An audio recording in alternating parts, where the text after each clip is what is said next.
Today, we welcome Spec back as a Q4 sponsor.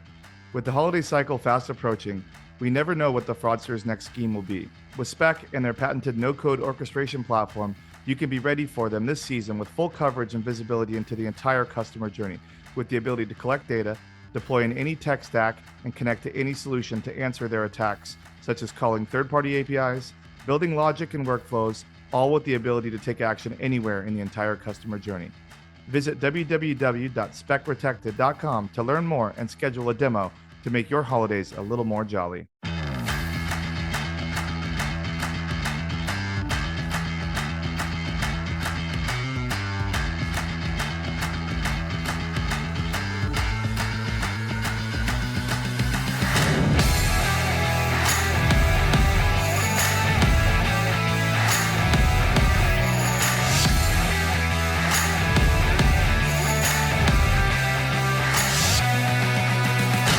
Hey everybody, welcome to another episode of the Fraud Boxer podcast. Going back in time a little bit and got somebody on here that I used to work with pretty closely from time to time over at Ticketmaster.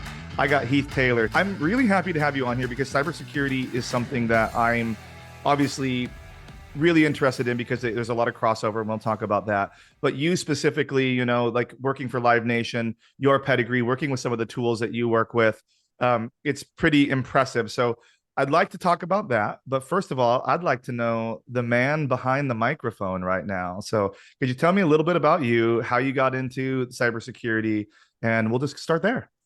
Yeah, absolutely. Yeah, thanks, and thanks for having me. I appreciate it. I'll start at the beginning, right? So in high school, my interests were not even in technology, right? It was sports and sports all day, sports when I wake up, sports at night, and all that kind of stuff. My plan was to, play baseball. That didn't work out, so I, went into the United States Navy, where I looked for the best possible job, and that was at the time radioman. The radioman function Oh, in the Navy consisted of secure communications, cryptography, and things like that, and kind of dipped my toe into the had some technology fun. realm. Yeah, absolutely, So absolutely. your time in the Navy, were you on boats or were you just on a base or how did you do that? I'm Yeah, curious about that. I was on a ship. It's not a boat, right? A Okay, boat you ship, can my bad. no worries. You can put a boat on a ship, right? But Is there yeah, it a was line? Is there an actual line when a boat becomes a ship? yeah, absolutely, right. If you can put the boat on a ship, then that's the ship, right? Okay, so And yachts are ships then. potentially, yeah, definitely, Okay. definitely, All right. I'm definitely. working on one of those. That's my next purchase. Oh, hey, invite me if you could. Absolutely. So yeah, keep Yeah, going on your Navy story because you're on a yeah. ship, which a lot of people, like my listeners, know that I am obsessed with boats and ships. I love being on the water. I just think it's the coolest feeling ever. So could you please elaborate on that for me personally? Yeah, absolutely. So I was part of a amphibious assault group. Right, we were Whoa. at the ship was half Navy, half Marines. It was the USS Anchorage, LSD 36, which has since been decommissioned.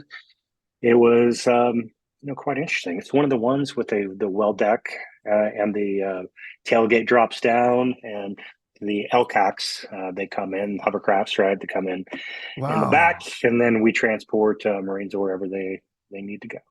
That's super fascinating. And when you would go out to sea, would you be out to sea for like a long time?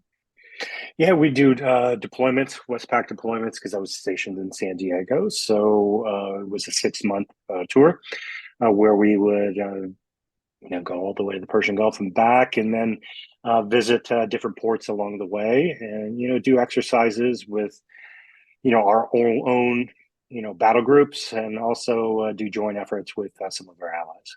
We had the Payments Ed conference just back in August was down in San Diego and it was right on the water at the Hilton there. And I was looking at the boats. Like I during the pandemic when everything was kind of shut down in LA, I went down to San Diego too and like did like the tour where they could take it's like a 2 hour tour, not 3 hours. It's 2 hour tour where they Yeah, go yeah. and show you all the boats. But it was really crazy after Payments Ed was because we had the hurricane here in LA. You're in LA too. Um, and they moved all the boats out and I missed it by like one day when they were moving all the boats out. I could have been like Mm. my room looked out over like where all like they're all parked side by side. And I would have been so cool. I would have lost my mind seeing all the boats go out. Like, so yeah. So thank you for your service. Yeah, appreciate that. Appreciate that. And so being a radio man, learning all these, because the traffic, I'm sure, is encrypted. So that's what you're talking about with cryptography and everything. So talk a little bit about how, like, after the Navy, and how, like, you kind of got interested into cybersecurity and using and applied that knowledge, because I know a lot of people do. Like, a lot of military folks are folks in cybersecurity, especially the ones that are starting the companies and things. Yeah, appreciate that. Yeah, my kind of getting into security was a little bit different, right? I guess maybe conventional and conventional. I don't know, but my story consists of started doing programming of cell sites, CDMA, GSM, working, as a contractor for Verizon and wireless and things like that. Then got into voice over IP, and then into other realms and facets of technology, where I was a network administrator, systems administrator, storage administrator. And then at the organization I was at, I saw a need and a void, right, for the security function. It didn't exist, at that time for that organization. So, I kind of started doing more work, and then lobbied to the business to have me do that on a full-time basis. And I was successful, right, and became the enterprise security officer for that organization. We made a lot of good progress. It eliminated a lot of tech debt, that was out there. After that, I progressed into and wanted to make a little bit of a change and kind of understand a little different technologies that were out there. So I went to University of California, Irvine, where I ran multiple facets of their security program. From there, and that was a 1 year stint, right? And Yeah. from there, I was recruited by and went to Live Nation, where I became the director and then became senior director of payment security and governance. So heavy focus on and ownership with my team, with security just for the payment space. From there, I Yeah. was recruited by subsidiary Ticketmaster, where I became the global head of information security. And, I was the first hire of one for the subsidiary, and then built the team up from there. Security engineering, application security, heavy on that, security architecture, incident response, threat hunting. And yeah, we did a lot of stuff Yeah. with what we had. I think that for any of the listeners here, like, they hear like the Live Nation and the Ticketmaster, and they might have like triggers, which is fine. But I want everybody to understand, like, I worked at that organization for almost 5 years, and there is a lot that goes into this organization. Like, there are so many different companies and acquisitions over the years that we have to work within the confines of the limitations of each of those companies and their own system limitations that we've stitched together. And then we have the parent, obviously Live Nation, that owns us and make sure that we are trying to do something in a cohesive manner as a business unit. But the technology that we employed and the people that we had there were top of their fields, and they Yeah, were absolutely. excellent people doing it every single day. And the challenges that business, like, a lot of people, I think, that listen to, like, even that do cybersecurity on regular websites or do payments or fraud, that are listening to this probably are so used to having one website, one payment processor, one fraud tool, maybe a identity verification tool of some kind, and that's their day. So they live and breathe that. They're used to their website. They're used to ecom. When at Ticketmaster Live Nation, like, we have numbers of different products. Not only do we just sell like tickets and things like that, we sell experiences, we have venues, Yeah, we have like pre-purchases for physical goods on VIP packages. And these are all on different systems doing different things. And we have to really be delicate with our approach, because, like, you could ruin an entire tour. Like, and good. Yeah, then you hit the news. And that's the thing about an organization of that size. And I think that people need to understand and have some empathy for the size of that organization and what goes into running a successful team.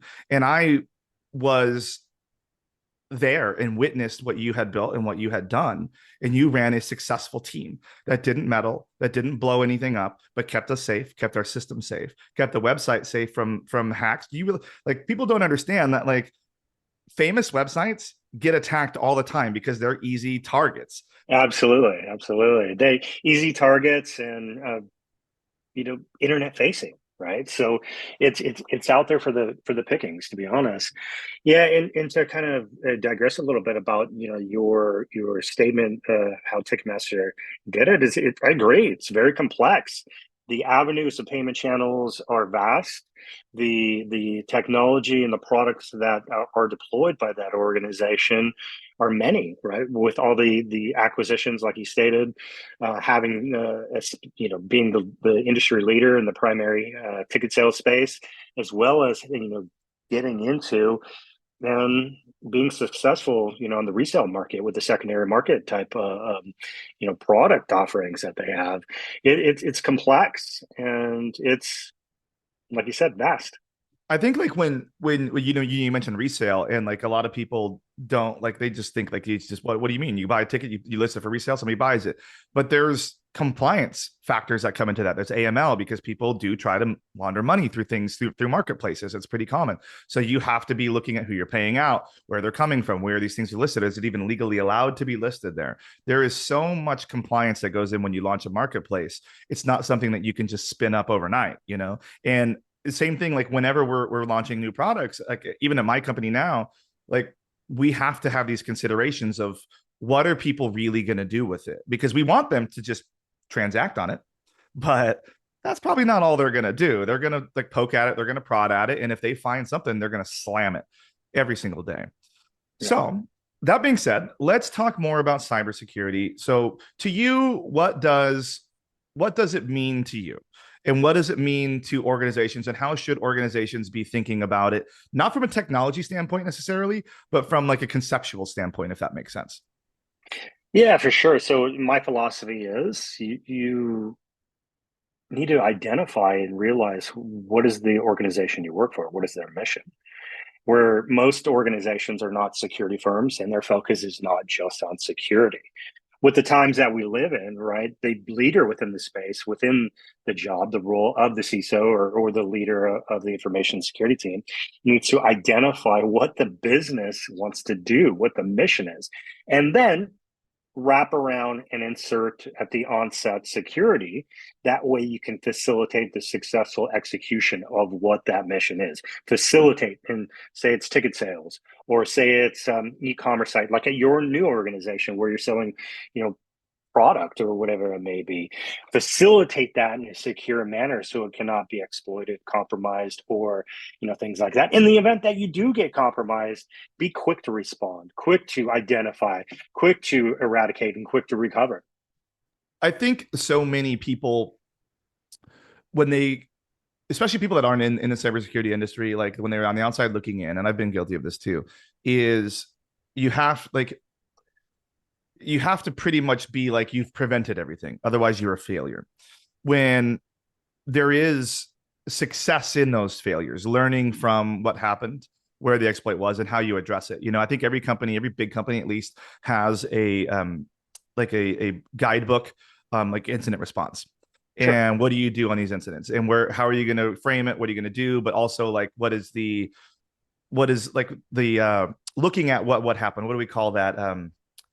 When there's the email that comes out afterwards, like the post-op, but Yeah, there's yeah, a definitely. It's triage like, thing. Yeah. yeah, and it's a retrospective, and I'm a big, big, big supporter of retrospectives, right? Because you learn by doing, and then identifying what happened, and then correcting or continuing with things that happened, putting it into your run book, like you stated. That way you have a no-brainer model of how to operate a like incident. There's going to be some nuances. Use it as a baseline, but there's going to be some variations in maybe that specific attack or breach or whatever it may be.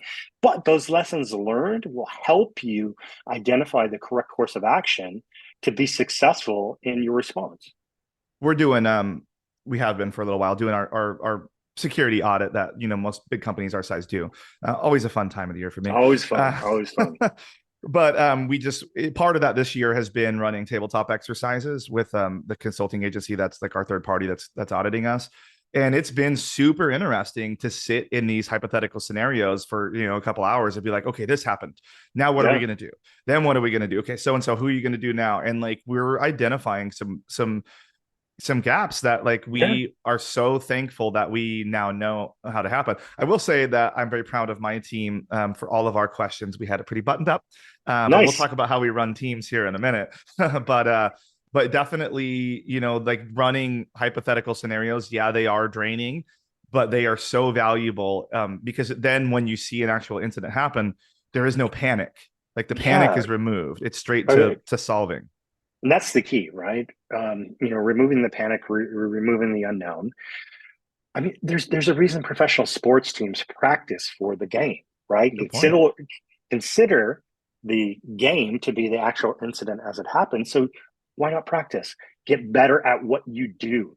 That way you can be proficient and an expert in your field to then have that muscle memory to respond when an actual breach or incident or investigation pops off. So I do want to talk in a little bit, kind of about the differences between build versus buy on organizations and their thought processes on that. But first and foremost, I want to kind of go back a little bit to you said at Ticketmaster when you went from Live Nation to Ticketmaster, which is it sounds weird, everybody, but that's what we do is we trade talent between the divisions. That's just how it works out. All of our paychecks come from Live Nation at the end of the day, but it depends on the division you work for. But you built out a team, and can you kind of walk me through like how you build out teams, what your structure is, what your philosophy is as a manager? Like I, as a large people leader for large teams at multiple organizations, enjoy being a people leader. Of course, there are those moments, but for the most part, at the end of the day, I like being a people leader, and I'm proud of the people leader that I am today. So if you could tell me a little bit about yours, that'd be great. Yeah, absolutely. So building a team, I have multiple views on it, right? And they kind of make sense and it comes together at the end. There is the identification of where your gaps are and where you need, talented folks and smart folks, more than me, right? In that position to be that SME and execute. Then there's also the aspect of identifying talent that maybe Yes. doesn't fit for a specific role, but morphing that role to that talent as they can be beneficial to your program. So it's kind of a combination, right, of that too. They're like I don't want to be so rigid in what I want to hire that I miss out on brilliant people who then I could leverage them, use them, tap on their into their knowledge and their expertise and maybe their charisma or whatever it is to facilitate that exact same growth and execution and team building that I need.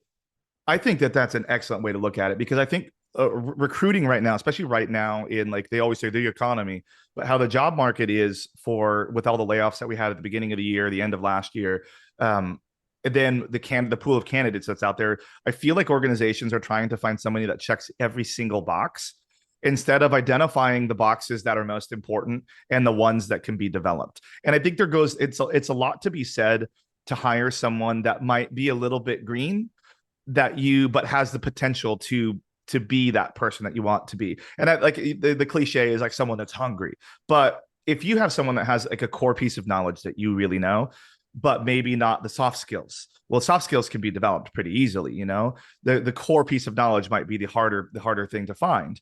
And I think that like finding someone, like I did the episode with Addian about culture, and it's such a funny, weird thing to say in this modern age because every tech startup company Bay Area says culture, culture, culture, culture, culture. We need a cultural fit. But there is a lot to be said about having someone that fits in with the culture of your team. Because if you have someone, if you have 10 people and then nine of them are like a perfect cultural fit. And I'm not saying like party culture or any of that, but I'm saying they get the Sure. idea of the company, they understand the goals of the company, they understand the goals of the team, and they're a team player. But you have one person that's kind of like the wild card that it causes disruption, like it can throw off the dynamics of the entire team, the performance of the team, and all of that. And that's one thing that like if strong leaders know how to kind of put guide rails around those sorts of folks, those disruptive folks, to try and get them to focus. But at the end of the day, sometimes the option is to coach them out. But finding someone that fits into that group is more important than finding some of the trainable skills. If that does that make sense? At the end Yeah, of it the day. does. Yeah, the trainable skills for sure. Also, having somebody that I always like to hire somebody that's communicative, right? Yes. And it can be to different degrees or whatever it can be, but having a simple conversation with somebody, but being present also with that skill to be present in the moment is key to success of that individual within the organization and on my team. Yeah. Especially doing incident responses and stuff, like you needs to be clear what's happening Mhm. now, what are you seeing now, and what are we doing now, those Yeah. sorts of things Also, matter. also what we're doing next, right? That's a good But point. Yeah. yeah, showing the roadmap of what we're trying to achieve. Having somebody who works in a vacuum and is only a gate, within the team to the business, it's not beneficial.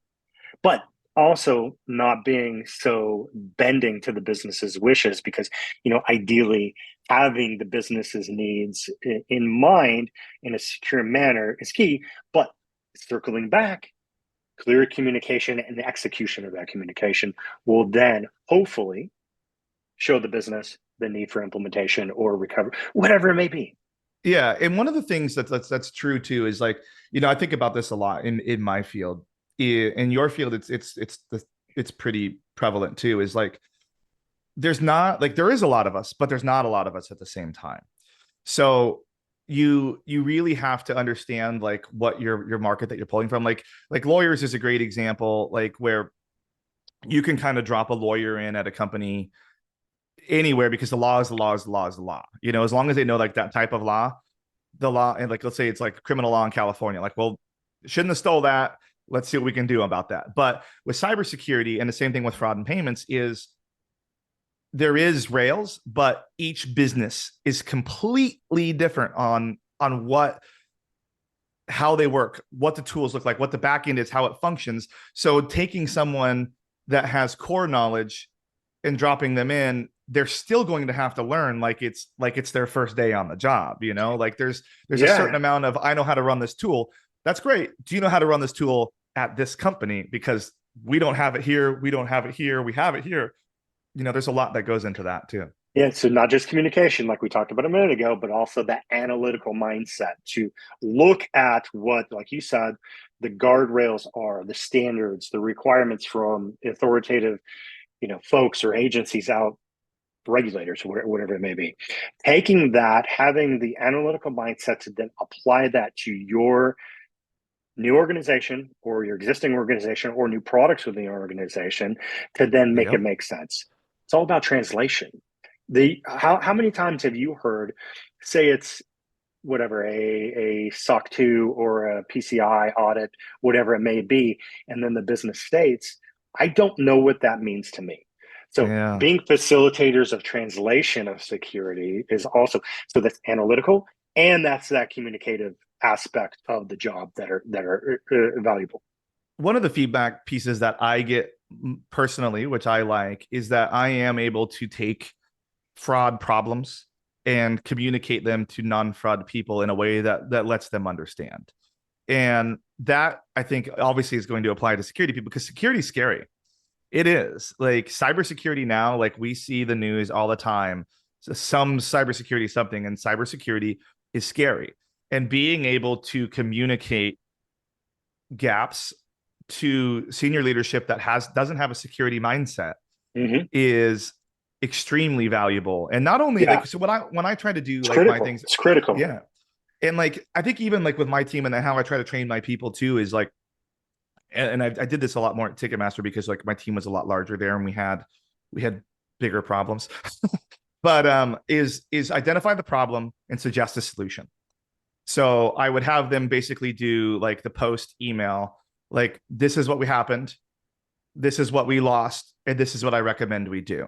And it was super helpful. And then I could like either, a lot of times what I would do is I would, because I'm a big fan of like showing off my people, is if they would send me an email like that, a lot of not so strong leaders rewrite that and then send it to their leadership and act like they did it. Mhm. I would just forward those emails with maybe some Yeah, thoughts on my own and say, absolutely. this is what happened. Take a look below for more detail. And then they get their time to shine. They're learning and they're offering suggestions. And then I'm learning because, like, look, the way that I always do things, the way that I've always done things might not be the best. Like, I'm open to suggestions. Yeah, being a good leader to me, right, has two critical aspects. The number one being um, understanding and communicating with the business and creating strategy around the business mission. The second one, most equally important, is the team. That means team growth, investing in the team, letting the team have their opportunity to directly communicate. I'm not a gate. I'm not an avenue. I'm here to support you to Servant do your leadership. job. Yeah, Yep. absolutely. I'd like to be, not on the wagon riding, but in front helping pull. You've seen that meme, Yeah. here and there, but the visualization of that concept is excellent. I like to help, and I like to, and that's not at all, I should say, of me, like you said, rebranding somebody else's work and sending it off. Yeah. And I think it's especially showing like momentum and showing like career progress is an excellent thing. Sometimes like I would love to promote everybody. I always would. I'd love to give everybody $1 million a year. I always would. But there are certain confines that we have to work at. Like, is there a position available? Does the company let us have a position available? Like I ask, because the only thing they're ever going to say is no.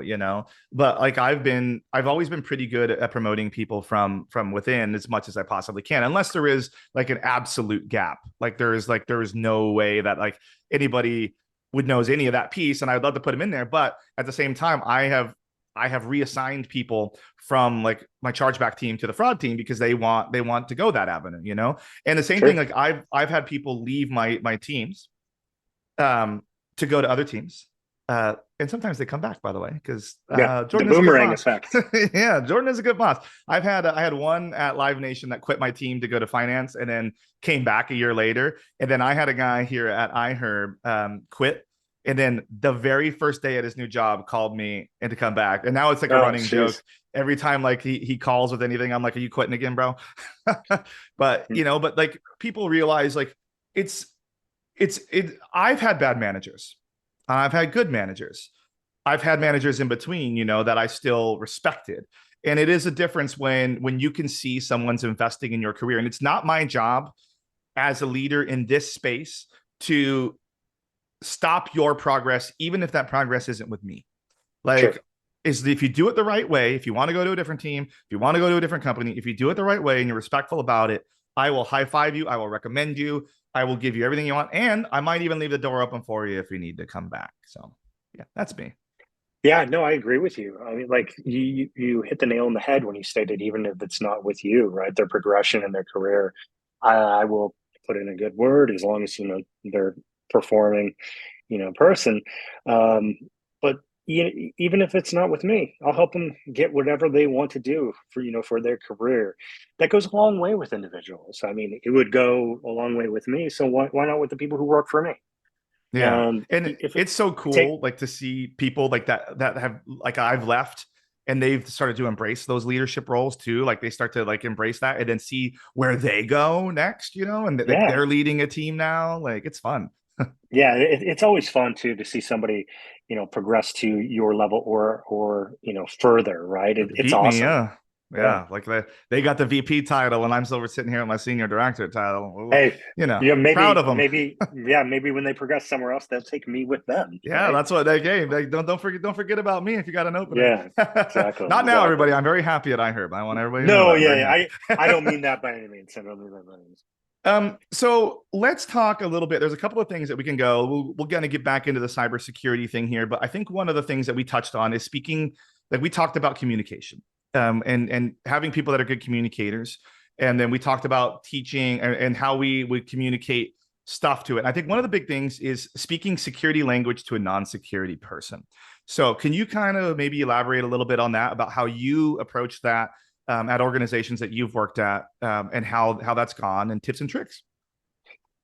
Yeah, identifying the problem, telling you what the issue is, say it's a vulnerability or whatever it may be. You got to do that, right? But Yeah. breaking that and mapping it to why it's bad for the business in a threat model type, activity is important. You know, the business understands of how it impacts, say, revenue, business operations, and reputational risk. So mapping what the issue is to what the result potentially could be, or the result is, that's how you motivate, that's how you tell the story, and that's how you articulate, it is. But keeping it simple, less acronyms as well, Oh more into, yeah. clear speech, and not focusing and getting too deep on the tech for non-techie people, but kind of digressing a little bit to why it matters to them. That's the focus. That's what they want to see. That's what they want you to feed them. I think a lot of the stuff like on the fraud side of the business, when we talk about problems, we try to affix dollars to it to try and be like, Yeah. this is like I call it exposure. This is our exposure. Doesn't mean it's a loss yet, but it's what the potential loss could be should we not take any action, and it's going to grow. I think that That, is that that kind of yeah. helps, especially like with my senior leadership. Like it's all about dollars. So if I can put things into dollars, that matters the most. And then, granted, there's quite a bit, especially at my company, there's quite a bit of like user experience considerations. Like, are we going to disrupt getting people through the purchase funnel? Are we going to have the bad experience? Are we going to get bad app reviews? Those sorts of things. So it's dollars, and I promise I can save all these dollars and not blow up the user experience. And then usually I get positive feedback there. Yeah, that's exactly what I'm articulating is, and why does it matter to them? What matters, and that's key. Identifying what matters to them, That's a good and point. like you said, monetary items. It's important. It's Yeah, because important. it's not like, look, it's most businesses care about money. Not all, but most do. Most, So yeah, if you can start with that, but I think it is in even more on the communication piece, like I have pretty good dialogue with my senior leaders. Like even my CEO of my company, like he'll ask me questions and I'll answer him. And I try to not sugarcoat it. I try to not like be pretty about it. Like if something breaks, I'm like, this broke, this is what happened, and this is what I'm doing about it. But knowing what matters, because some organizations like my company is a great example, is like we have like our CEO obviously cares about the business, and that's what he's supposed to do. That's his literal job. And then we have a founder too that's still very involved in the business, but he cares about the users because that's how it's his baby, like he built yeah, this yeah. business caring about how his customers feel about his business. So when I interact with those two, there's a very different, like, with when I talk to the founder, it's very, this is about how I'm keeping the Yeah, business safe and know your protected. audience. Know your Yeah, audience. know your Know your audience. audience. this Right? this episode is full of great little one-line nuggets. I Yeah, love it. I know. I know. Hey, we should make some t-shirts. I'm just saying. We should. So I think that, like, coming out of communicating these things and why people should care, when you are doing these evaluations and you're coming up with these things that people, like these organizations, need to be caring about, I bet you've seen a bunch of stuff that like normal organizations normally fall short on. Could you kind of run me through some of the basics that you think that average organizations are typically falling short on their security posture? Yeah, I mean the basics in some instances, right? Being specifically around a lack of, or a not a complete picture or catalog of inventory, and that goes from products to software to instances, environment type, or whatever it may be. It's common. It's common out there. So it creates a difficulty and creates a very manual process of identification within the cybersecurity team to then facilitate identification of inventory, because you can't Yeah. protect what you don't know, right? So that's where you start. That's the fundamental aspect that organizations I've seen they need to get better at. Some are very mature in the space, some are not. Interesting. I will say that I still have laptops from previous companies, multiple Yeah. companies. Um, and not all of them have barcodes on them, so I don't even think they know I still have them. Yeah, or So they don't care, that's or they don't care. But so that's the type of mentality that needs to change. Um, Inventory, even if it's an asset, there's monetary value tagged to that asset too. Even if you're going to recycle or whatever that is, but the focus should be the decommissioning and deprovisioning, of that device as it gets back out. Yeah, inventory is key. I think you also mentioned earlier in the conversation, tech debt too. It seems like, Yes. a lot of things get identified and then it ends up in a Jira ticket and then just goes to Jira ticket hell, at the end of the day. Right, right.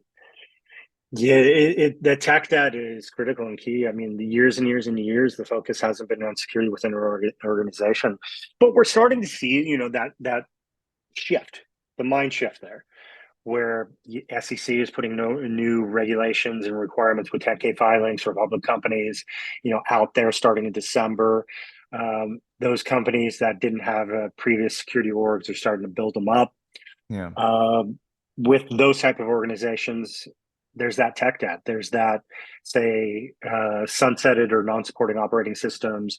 There's a lack of application security within the development lifecycle, the software development lifecycle, a lack or an immaturity of that chain supply out there, where companies aren't, using different methodologies. Maybe it's salsa, for their deployments into production and build and all that kind of stuff through their CI/CD pipelines.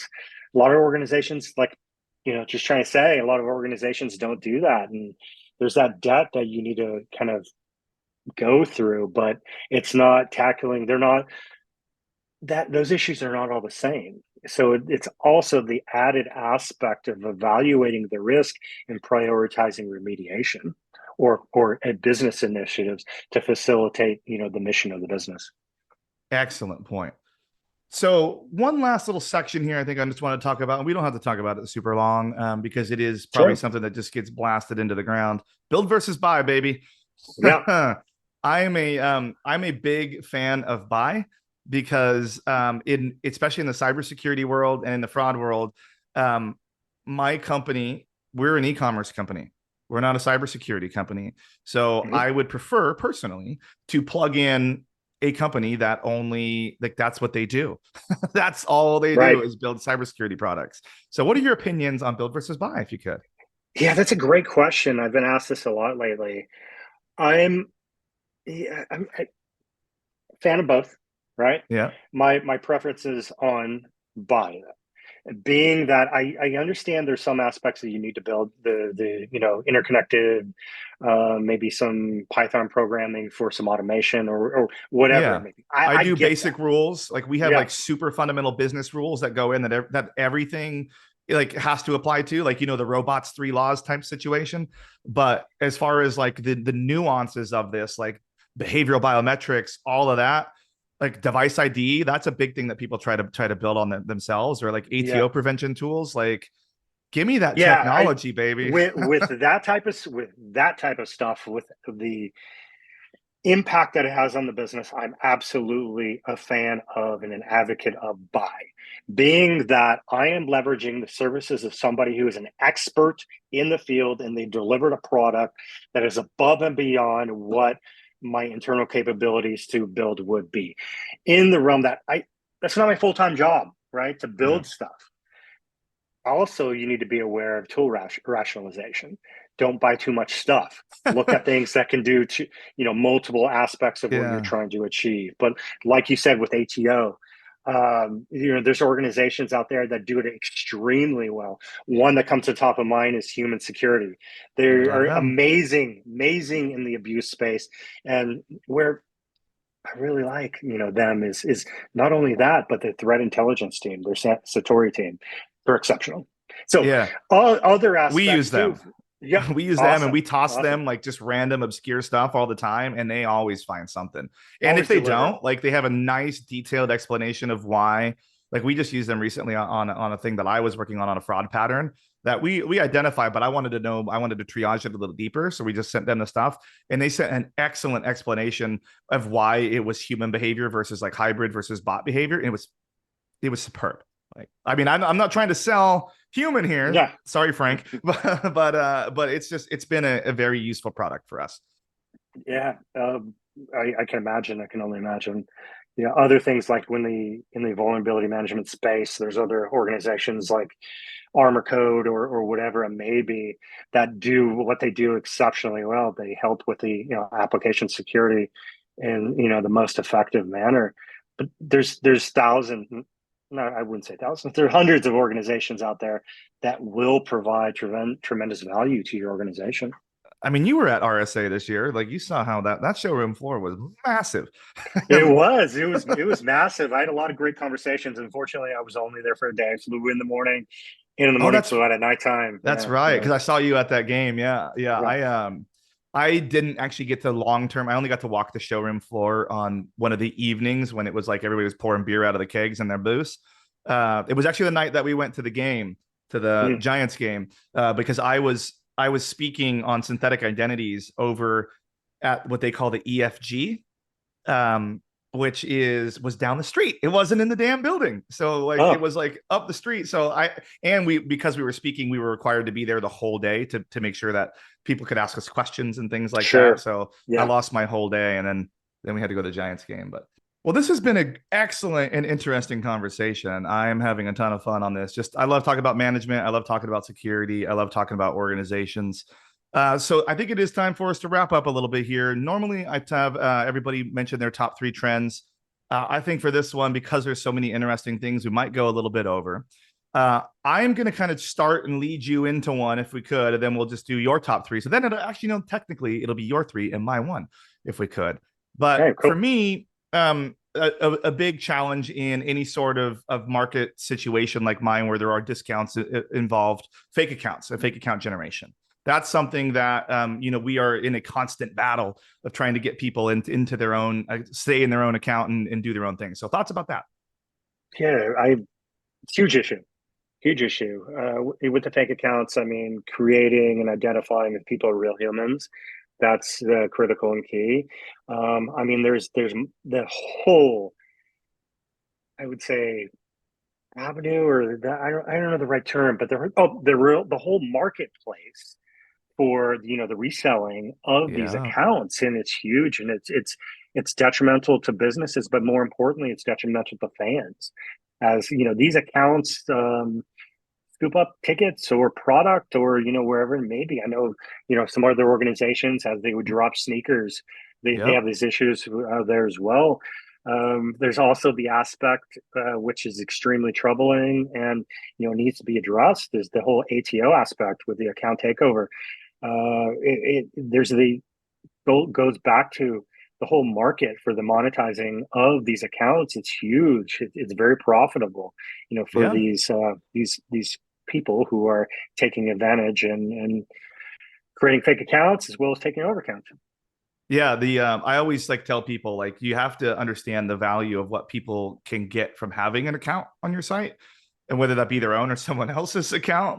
Sure. Like at Ticketmaster, like it wasn't necessarily the stored credential; it was what was stored on the account. Was it Taylor Swift tickets? Was it Beyonce tickets? If they can get that access to that account, then they can have those tickets. For fake accounts, like a lot of stuff I see happen is mostly companies that have like rewards programs where they can like churn. So they buy and then they return, or they buy to get the rewards and then they exit them out and then they return.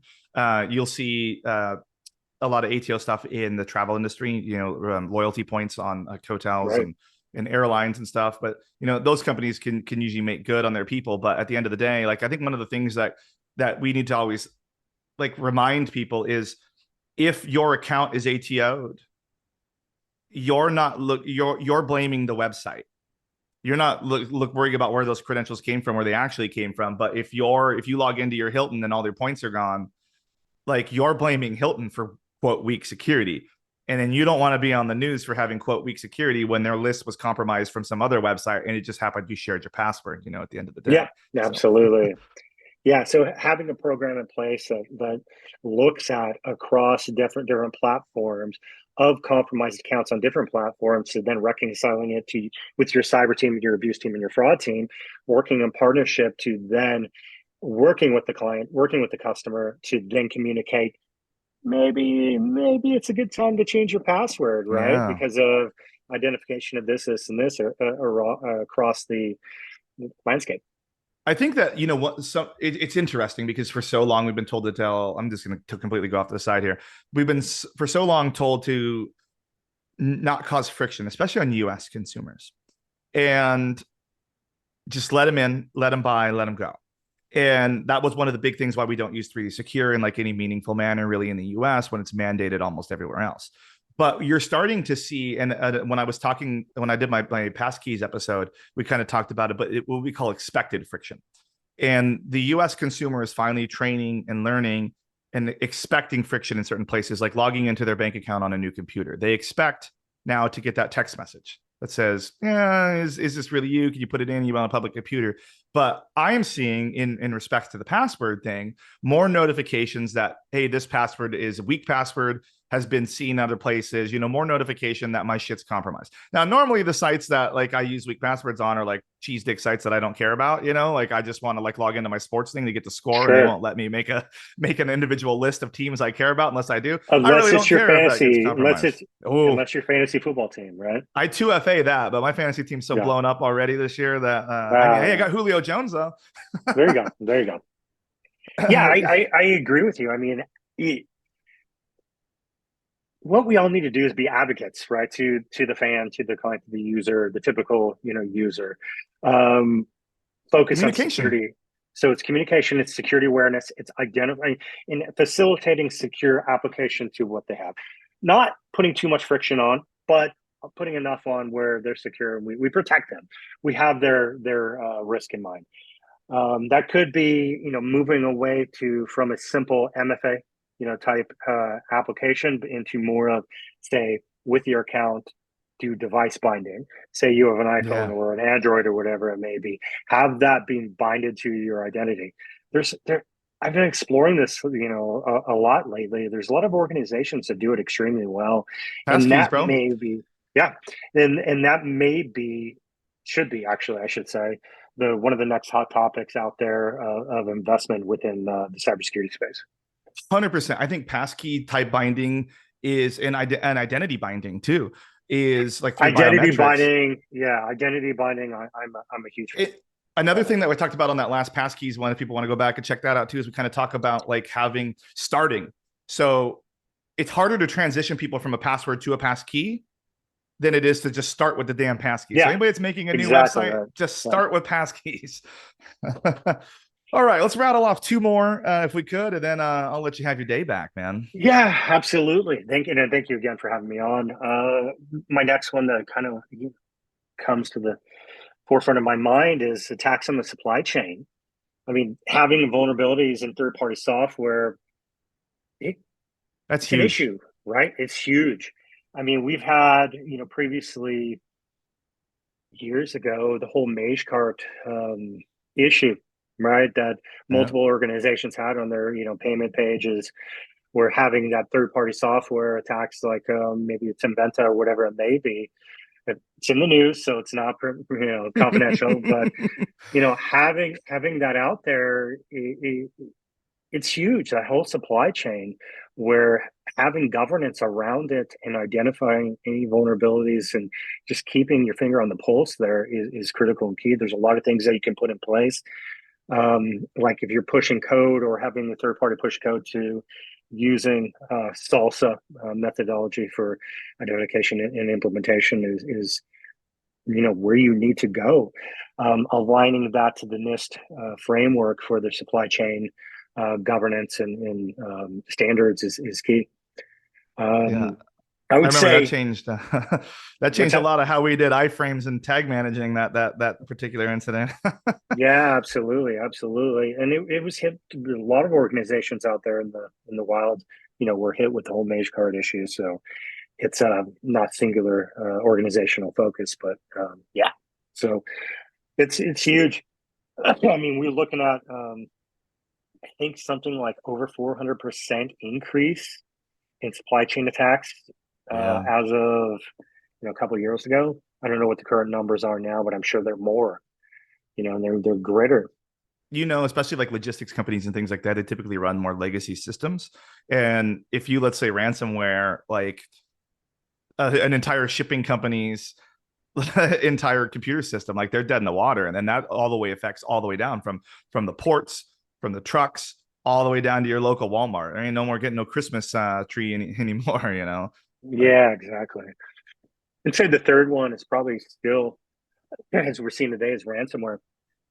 Targeted ransomware, spear phishing, whatever it is. And a lot of people are still falling. right, for it. And Yeah. I'm not, discrediting their approach. The attackers are becoming more and more sophisticated and more, adept to what we're trying to circumvent here. There's also the aspect of attackers having, the ability to do XDR and EDR evasion, where your endpoint to security. There's multiple ways to evade, that notification of potential ransomware attacks or malicious malware uh, type of items, on those endpoints. I think that like this is another thing where people need to like really be looking at their bug bounty folders and like taking them seriously. Like that's something that like we do is we take our bug bounty seriously here. And Nice. everything comes in as it's 100% serious until it's proven not, you know? And that's I think a lot of like there are ethical hacker companies out there that are Yeah, hitting your site, and you need to be aware that they are out there trying to do that, and they are looking for vulnerabilities, and they'll tell you about the vulnerabilities. They'll let you know. I mean, it's going to cost you $1,000, $10,000 here and sure. there, but it sure is a lot cheaper than hitting the news and not having like a day's worth of sales or a month's worth of sales. Like I think it was just like even like was it USC's hospital? Something just got hit just like last week with a ransomware, and I just read the news yesterday that they paid them. They straight paid the ransom person off. So that means they probably didn't have very good DR, disaster recovery backups floating around somewhere. So that's another thing you got to invest in, people, is back up your shit. Yeah, absolutely. I mean, inventory, backup, having a good BCDR, right? The business continuity with the disaster recovery, integrated in there. It's key. It's critical. That way, you can just say, whatever it is, and then spin your systems back up. Then you have to talk about, okay, identify what does that person have? What type of data? Could it be detrimental? Is it proprietary information? Not just the recovery aspect, but identification of what that data value is. Yeah, because then that comes back to your little your post-op report, you know, and like this is Mm-hmm. where your tabletop exercises come in handy, folks, is getting ready for any sort of thing. Ransomware might not happen to you, but would you feel a lot better if like you had pretended it did? Absolutely. I mean, practice is key. Always Yeah. practice. Well, let's wrap up today. Thank you so much for coming on my show. I really, really appreciate it, and I had a really good time. Cybersecurity is something that like my team works really closely with our cybersecurity team here, like my fraud team. So it's always nice to hear from someone to talk about it, tell us about it. It's great to see you, and thank you so much for coming on the show. Yeah, thanks for having me. And I just want to reiterate, your stance on working with cybersecurity. I also share the same mentality that working with fraud and abuse, but fraud Yeah. in particular in this case is critical to the successful execution of the business mission. It's if I could leave anybody with anything, is create partnerships within the Yes. organization. It's huge. Yes. Yes. Don't be a dick. I mean, sometimes I'm guilty of being a dick, but at the end of the day, like if these teams have a common goal, we're trying to prevent bad actors on the site from taking bad actions. And our goals align. And the things that I need at the end of the day to fully prevent fraud are going to be necessary to have a relationship with the cybersecurity team to have it prevented up front. And it's just better to go out to drinks, to have syncs with these people, to be on good terms, so I can toss them data and be like, hey guys, we're seeing this, and they say thank you for that. And at the same time, vice versa, where they toss us data and say, hey, we see something weird. Are you guys seeing anything weird on your side? And you spend time collaborating together. Collaboration is key. Same thing with the customer service team. But from what we're talking about today, the cybersecurity aspect of this business, we are in this one together, and we need to act together. So 100%. Yeah. Same business, same mission. I'm going to put all the links to you and all your stuff in the description here. I encourage people to reach out to you because you are an incredibly successful person at what you do. And then the organizations that you've worked at have given you a ton of insight into this. So I want people to really go to you if they have cybersecurity questions, especially my fraud audience that might be trying to dip a toe into that. And then anybody, like any organizations, like any vendors that have any questions for you that might want to know how to better service cybersecurity professionals, they know where to reach out. So I'm going to make sure that you are front and center on this so people know where to find you. Is that cool? Yeah, absolutely. I appreciate that. And, like I said, I'm an open book, and I've got some availability at the moment as I've taken some time off, and now it's time to get serious and looking for my Yeah. next gig. Yeah, yeah. And if anybody like that's an excellent point too. If anybody has an opening, give them a call too, because I vouch for them. And if I vouch for somebody, that means they're pretty damn good. So Appreciate it. well, thank you very much for coming on the show. And hi everybody. We'll see you in 2 weeks. Thank you so much.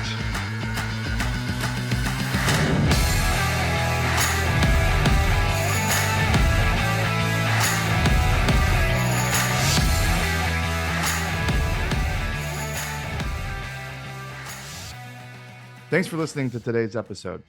I really hope you enjoyed it. Don't forget to visit our incredible friends and sponsor Spec. Get your holiday team ready with full visibility into the customer journey all season long using their patented no-code orchestration platform, and be ready for whatever comes your way with the ability to collect data, call third-party APIs, build logic and workflows, all with the ability to take action anywhere in the entire customer journey. Visit www.specprotected.com to schedule your demo and learn more. Thank you.